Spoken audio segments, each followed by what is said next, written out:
కాబూల్లో కనిపించే టెర్రర్ బెంగళూరును ఎందుకు వణికిస్తోంది? Watch this. Kannada నాట ప్రకంపనలు రేపుతున్న షరియత్ చట్టం. 38 ఏళ్ల మహిళను దారుణంగా కొట్టిన మసీదు పెద్దలు. కాబుల్ తరహా సీన్ కన్నడ నాట ఎందుకు జరిగింది? ఈ దారుణం తాలిబాన్ల పాలనలో ఉన్న ఆఫ్ఘనిస్తాన్ లో జరిగిందనుకుంటే అది మీ పొరపాటే. పక్క లౌకికవాద దేశం భారత్ లో జరిగింది. మరి ముఖ్యంగా మన పొరుగు రాష్ట్రం కర్ణాటకలో జరిగింది. సిలికాన్ సిటీ బెంగళూరులో జరిగిన ఘోరం ఇది. భారత న్యాయ వ్యవస్థను కాదని మసీదులో మూర్ఖపు శిక్షలు విధించడం యావత్ దేశాన్ని ఒక క్షణం వణికిపోయేలా చేసింది.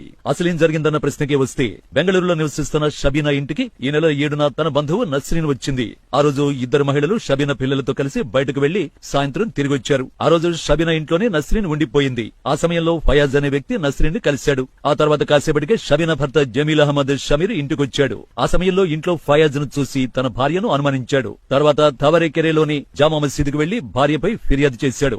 ఆ తర్వాత షబీనా, నస్రీన్, ఫయాజ్ లను మసీదుకు పిలిపించారు. ఇక తర్వాత జరిగింది సోషల్ మీడియాలోనే వైరల్ అయిన ఈ వీడియోనే చెబుతుంది. షబీనాకు జరిగింది దారుణం అంటే సరిపోదు. ఎందుకంటే ఆ మాట చాలా చిన్నది. లౌకికవాద దేశంలో కలలో కూడా ఊహించని ఘటన ఇది. ప్రజాస్వామ్య దేశంలో ఉన్నామా, ఆటవిక రాజ్యంలో బతుకుతున్నామా అన్న సందేహం కలిగేలా దుర్మార్గులు ఒంటరి మహిళను చేసి దాడి చేశారు. షబీనాపై కర్రలు, పైపులతో దాడి చేసి ఆమెను చంపడానికి, రాళ్లతో కొట్టడానికి కూడా ప్రయత్నించారని తెలుస్తోంది. మొదట షబీనాను దుర్భాషలాడారు. ఆమె పిల్లల్ని కూడా విడిచిపెట్టలేదు.